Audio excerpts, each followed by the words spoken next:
Hello everybody, Eric the Car Guy here, known on this channel as ETCG1. Today we're going to talk about the exit strategy. Now I know in the last video I mentioned I was going to do this Be Like Yoda video, and I'm still on the fence as to whether or not I'm actually going to put that one out. I have my reasons for that, but I'll get around to it. But today, let's talk about the exit strategy. I get a lot of requests, I get a lot of people asking me about what it's like to be an automotive technician, what it takes to become an automotive technician, and what are some of my experiences as an automotive technician.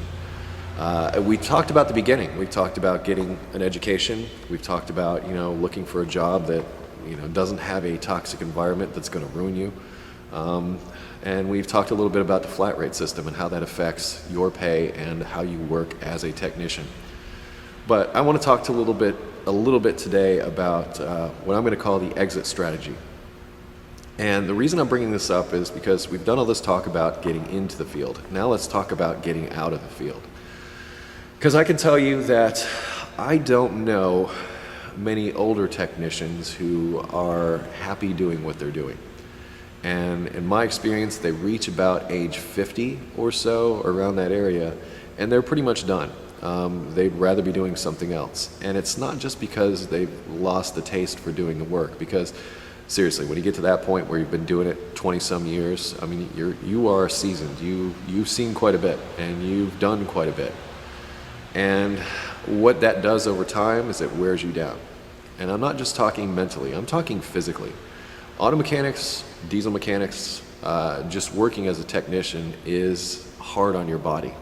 The chemicals that you work with, the things that you're exposed to, it's not exactly the most healthy environment. It's also a very physically demanding job. It's not always physically demanding. I mean, some days are harder than others, but it really depends on where you work and how you're doing the work.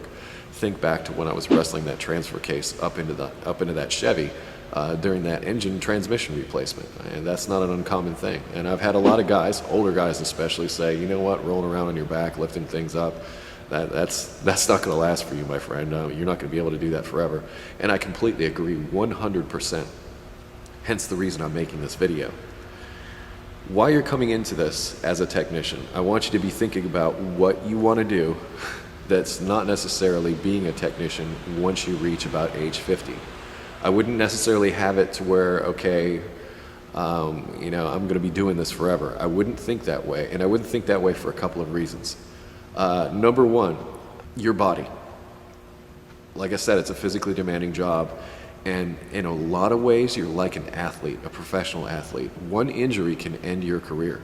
I know guys that were working along just fine in their 20s and hurt their back. After that, it's a pile of medical bills and no income, because you cannot do this job if you've got a bad back. And you'll find a lot of technicians with bad backs, let me tell you that. Not to mention, injuries that happen as you're working that, will alter your body in ways that don't allow you to continue doing this. And shop environments. Not every shop has air conditioning. In fact, most don't. In some shops, the heat's not all that great. And, there's a variety of things about the environment that are really tough on your body. And as a result, that will wear you down over time. And you start getting older, your bones get old, and you'll feel it. You'll definitely feel it. So, what was Eric the Car Guy's exit strategy? Well, my exit strategy was to teach, ironically enough. Even when I first started out, I was a very enthusiastic technician when I started out, like many of you. If you've read my bio, I read every book in the library on auto mechanics. I went to school, I lived it, breathed it, ate it, pooped it, everything. That's what it was to me. This is all I wanted. I'd go to the bookstore and buy all the books on how to make more horsepower.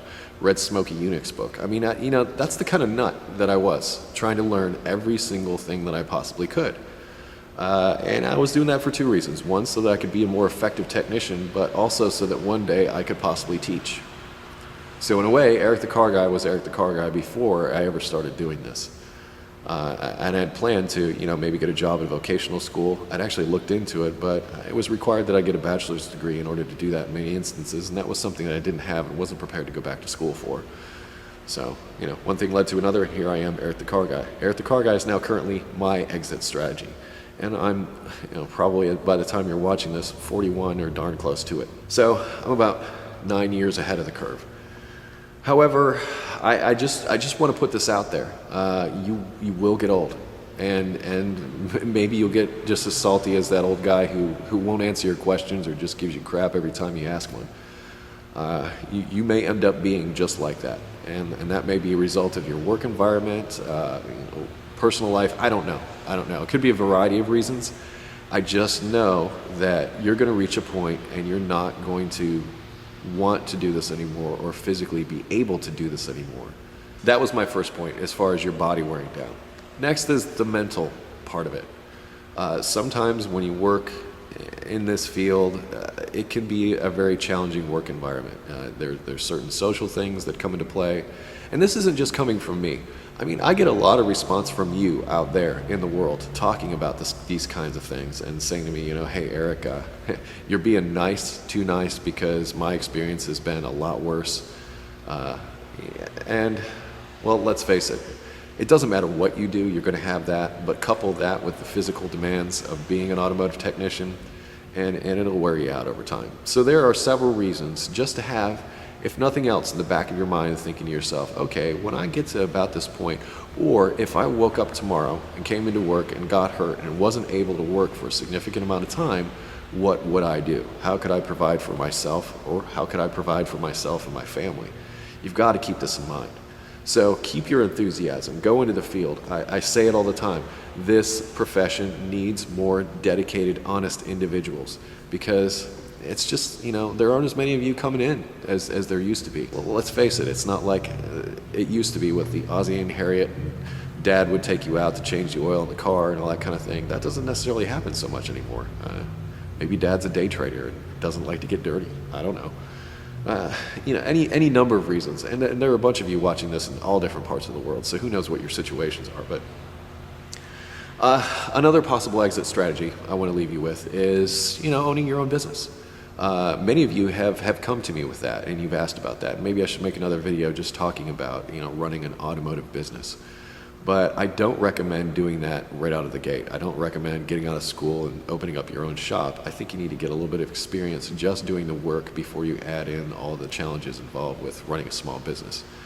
But perhaps that's something that you can work towards. So you can work to a point where you have other people working for you, and you can cherry pick the jobs when you get to that point. So you can effectively be that older technician and not have to necessarily put the same physical demands on your body. But be warned, is the purpose of this video. So think about an exit strategy. Think about when you reach that point where either maybe you don't want to do it anymore, or you're just completely worn out and cannot physically do it anymore. Because either one of those things is going to happen at some point, and it's probably going to happen before you reach retirement age, whatever that's going to be. So think about it. I'm ETCG1, reminding you to be safe, have fun, and stay dirty. See you next time.